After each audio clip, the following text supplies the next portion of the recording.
guys? I'm George Mossey. I'm here with Marshana Dahlia. And so everybody kept telling me that I needed to watch this documentary. It was called The Tinder Swindler. And I finally did. And I just wanted to talk about it. So we met Cecile and Pernilla and Eileen, and we found out their stories. And there's other victims because it's up to $10 million that this Simon Leviev has swindled out of their savings, their livelihood, their money, and they're still paying off this money to this day. And I really wanted to just touch on this because so many people have the mindset of, oh, well, I would have never done that, and this could have never happened to me. And that's what everyone says when they watch the news and they hear about these scams, and they're like, oh, we want to warn everyone about this new scam. And they're like, well, this could never happen to me. But this is such a unique story because the way that Simon worked, he picked up women on private jets. He flew them to some of the most beautiful locations in the world, spent countless money, and his wardrobe alone was worth hundreds of thousands of dollars. So the idea of you loaning money to a person who seems to be a billionaire would never cross your mind to think that you could never be paid back. And Cecile, who came to us and told us that she lost $200,000, it seems like such an unfathomable number. But you have to understand this is through loans, through credit cards, it's through interest rates, and it's through all this penalties. And her story was just so unique to me because she was in a relationship with him, an intimate relationship with him. A lot of these scams, they start with people who you've never met before and who you'll probably never meet. So another thing that caught me as very unique is these women knew him. They could talk on the phone with him. They could go places with him. They've been on a plane with him. So this is so unique. And I just wanted to get your take on it. I want to see how you feel about this situation and how you feel this could come about. Yeah, if people have watched my Instagram stories, I have talked relentlessly about how everybody needs to stop saying that this would not be them. It could be you, right? Which is why we have to really give credit to Cecile, Pernilla, and to Aileen for even coming out and sharing the account of what they experienced with this Simon Leviev guy. Because they are sharing their stories as to what happened, it makes us all a little bit more resistant to this kind of scam because you don't know. If you don't really know that a scam can happen in this way, then you could fall prey. But I think that he laid a very well trap. This is not about these women being stupid. I think they're incredibly intelligent. They did what the police couldn't do. They were on it. Like once the jig was up and they were like going after him, particularly Aileen, like she really is a super sleuth. Wow. But he laid a really good snare, right? He laid a well-laid trap. I know me. If I met a guy at the Four Seasons and he seemed really great and I'm not paying for the tab or anything, and then he's flying me private to Bulgaria or wherever the case may be, and he's not asking me for anything, right, at that juncture, I'm going now. He waits and he does this and he lavishes on them and on them and on them and on them and never ever asks for anything. That when he does ask for something, you kind of feel like, well, dang, he has been flying me private here. We have been eating at the Four Seasons. We have been going here, there, and everywhere. So you would almost feel like, well, I can help too, right? Now, I'm not lending anybody any money. I am home married, and my husband better not even ask me for $100. I would never give it to him. And he better not ask me to run my credit on anything, okay? My son better not even ask me to run my credit on anything. But I'm also very particular about credit and credit standings and rankings and things like that, so I'm a little bit different. I am not the typical person when it comes to that. Mm-hmm. And also, I have experience with a manipulative, narcissistic,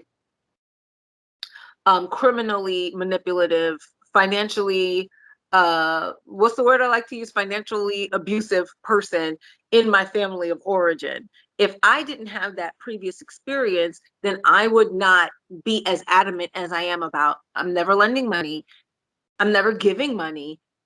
I am never running my credit for anybody. That is me. That being said, I can see why these women did. And I just want to practice grace and empathy when it comes to them, because if somebody's lavishing you with all of that and you see them with it and you can check out their business's website and you see the bodyguards and everything, this is a very well laid trap. So I can see how they fell in.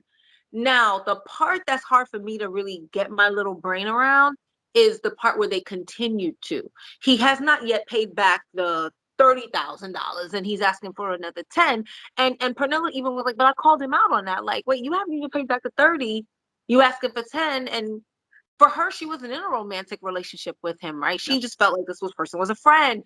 They've been meeting up all over the world, all over Europe with the model girlfriend he had at the time. So I genuinely empathize with them because I can see how he did it. This is about how great of convincing artists these people are, because the con artist is short for convincing. These people are good. Yes. And I think that what caught me really interesting was he used a dating app and he used relationships and love as a way to get to a person's wallet. And a lot of times when people are on a dating app, they want to be in love, they want to start a family, they're looking for something that they don't have. It's a missing void. And that's a very soft spot. And giving someone something that they believe is perfect is a good way to cloud someone's judgment, because she said, he's the man of my dreams. This is the person that I dreamed of being with. And the way that he pulls them in, it's like he said, he wines them, dines them, flies them, does everything without asking for anything in return, until you almost feel obligated if they know or need something from you to do it, because you feel like, well, he's always done things for me. We're in a relationship or we're really good friends. I feel guilty or obligated because I want to help him. And that's how he got to them. It's not the type of scam that you see on Facebook or Instagram where someone will send you a message and within 2 minutes ask you for money.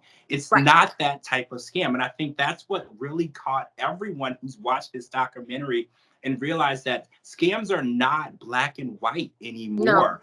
We are not immune to this type of scam. Anyone can be sucked in, because the groundwork that he laid out was literally he could write a book and direct a movie on the way that he could lay down a backstory. And he had websites. He printed out fake pay stubs for fake companies to get credit limits raised. I mean, the type of intelligence that it took to run this scam, I don't feel that any of these women did anything that any normal person wouldn't have done, in their situation. And I know, like you said, giving them more when they haven't paid it back, that's questionable. But again, when you think you're in a relationship with someone, or you think that you have built such a connection with someone and you've done things, you've been all over the world. Not many people can say, I've traveled all over the world with someone. So that's such a huge bond and a huge connection that you feel like, I trust this person.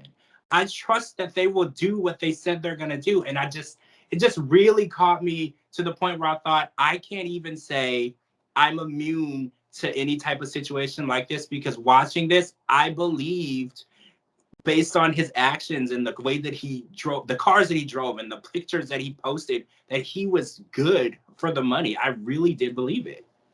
Yeah, I mean, listen, I wouldn't have given him a dime. The minute he would have asked me for money would have been the red line for me. But would I have gone to the places and all of the stuff? Absolutely, I would have. But again, this is a cautionary tale, right? I believe that they are telling their stories not just to put an end to this kind of scam that he is running, because they really want to stop his money trail, right? So if we can stop him from doing this kind of scam because his face will be plastered all over the world, then we can stop his money trail. But then in turn, they can also spare the next woman. He was running this scam en masse because it's crazy to me. He was greedy. He still is, right? Greedy beyond reason, because maybe the scam would have gone on a lot longer than it did if he wasn't so like, this man would blow $42,000 in 2 days. Like, they raise the limit, max it out, raise the limit, max it out, raise the limit, max it out. And it's like, you're doing absolutely too much. $42,000, if somebody gave you that, they shouldn't hear from you for a while.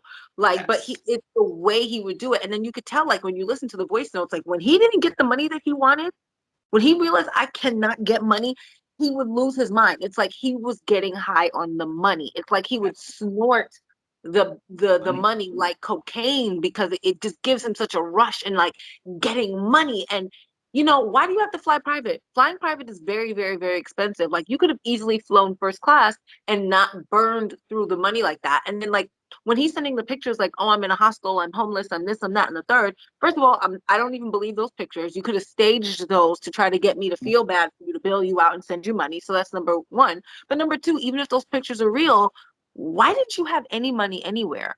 You mean to tell me you were getting 30, 40, $25,000 at a time and you were just what? Spending it just like Burnt that. it off? It's insane. He could have done this scam for a couple of years and literally lived the rest of his life off of the money that he got. And he spent it so fast, it's almost like he knew he could get more. And Always. exactly. And I just want to thank the girls who came Yes. forward and told their story, because it wasn't easy, because the embarrassment, the stigma that you have to deal with is immeasurable, because people are never going to be positive and they're never going to understand what you went through, because they were not there. They were not on that plane with you. They were not in those different They didn't places eat the with caviar. exactly. So they'll never understand. So what you have done to help the other women and get this man's face out there is exactly what saved Eileen from getting worse into the situation. His face popped up on her timeline, and it just shows how social media can really help and do positive, because we've been using it for such unnecessary, unproductive things. And this is one of the things that I saw happen, and I'm just so happy that it's being used for good. And I just want to thank the women. There's a GoFundMe page that has been set up since this has started. It has over $600,000, and I'm so happy, because this is going towards the 3 women's debt Oh, that he has wow. ran I up didn't in know. their name. And if you guys, I'm going to try to put the link on the bottom Are of we this sure video. it's If not a you guys scammer? can, He no, pays I for got this off of it. a actual news, obvious, one of the big name news sites. Okay, It's and it was allegedly. set up for the 3 women in conjunction, and they're gonna split the money 3 ways. And again, guys, there's so many other victims who were not able to come forward or who didn't want to come forward. He has scammed over $10 million, and that's what the Israeli government has said. At least it could be more. And that's what the We don't Israeli know. government knows about. What do other governments know about, right? Right? So There's for other me, countries. I just feel like, again, kudos to them, because I mean, when that's how you, Aileen is a super sleuth. She was like, wait, he's been asking me for money for a ticket to go to Prague, to go to Athens from Prague. Okay, he's always on his phone. I know he's always on his phone. Wait, the WhatsApp message only has 1 check on it. All right, so because it has 1 check and he went offline at 2:10 p.m., let me Google what kind of flights are leaving from Prague to Athens today. Okay, there's only 1 direct flight and it leaves at 2 o'clock, which is about the same time that he did this. So he sent to my house the credit card in a different name. So let me email the police over in Athens and let them know that this person, this Simon Levive, is actually on this plane as David Sharon. He's using a fake passport, and they Interpol arrested him. Like, who do you have to be? The police Someone needs to be paying like, her to run her own private investigation business. She's hello? amazing. And There, then she's the one who kind of was like, I'll get his clothes. I work in luxury fashion. I know his wardrobe is worth a lot of money. I will go, I will get those clothes, and I will sell them. And we're still selling them. Pernilla for having the guts to reach out to other women.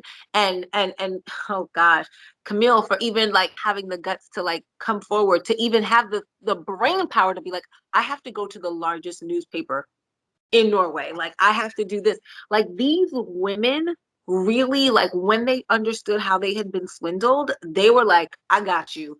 I don't know just how to get even. When I come for you, I get way ahead. Okay. And they are getting ahead. And I'm so proud of them. I am too. I love their strength and how bold they are, and I hope all women can take this as an example of how to react to being. Don't just be a victim. Make your voice heard. And if you guys haven't watched the Tinder Swindler, Tinder make sure you Swindler. watch it. It's on Netflix. It is worth the 2 hours. I guarantee you guys will be astonished at what you see. And that's all that we have for you guys. I'm so glad that we can discuss this with you all. And like I said, I'm going to try to put that GoFundMe page at the bottom. If anybody can help these ladies get back on their feet, I would love to see that. They deserve it. Thank you guys so much. I'm George Mossey. This is my co-host, Marshana Dahlia. We're going to talk to you guys really soon.